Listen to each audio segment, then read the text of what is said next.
আছেন? আশা করি সবাই ভালো আছেন। আলহামদুলিল্লাহ আমিও ভালো আছি। তো আপনাদেরকে দেখাবো আমরা এই যে ফ্লোরিং করছিলাম একটা পাইপ, এই পাইপটা এখান দিয়ে ফাড়াই ফেলাইছে যেগুলো লোক। তো এটার ভিতরে মশলা গেছে। তো অবশ্যই এরকম কোনো জায়গায় দেখলে বা আপনার কাজ করার সময় যদি অবশ্যই এরকম মশলা ঢুকে, এই যে বালু সিমেন্ট ঢুকে, অবশ্যই এটার আগে ভাঙবেন, ভাঙিয়ে পরিষ্কার করবেন। নাহলে পরবর্তীতে আপনার টাইলস লাগাই দিলে তখন যাচ্ছে এটা লিকেজ করবো। হ্যাঁ, তারটা আস্তে আস্তে বালু সিমেন্টে এটা খায় ফেলাবো, তো তারটা গোড়া থেকে লিক হয়ে যাবে।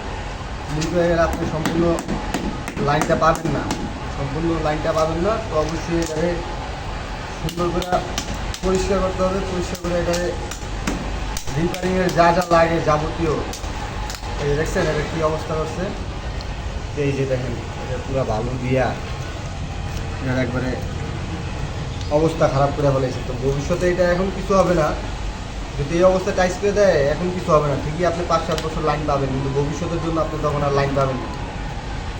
তো অবশ্যই এটা সুন্দর করে পরিষ্কার করে পানি দিয়ে ধুয়া এটার ভিতর যত ময়লা আছে বালু আছে সব কিছু সুন্দর করে পরিষ্কার করে তারপরে এটার ভিতরে আবার পাইপ লাগাবেন। পাইপ বলতে পাইপ উপর থেকে এরকম ফাইলা এরকম করে লাগাবেন পাইপ।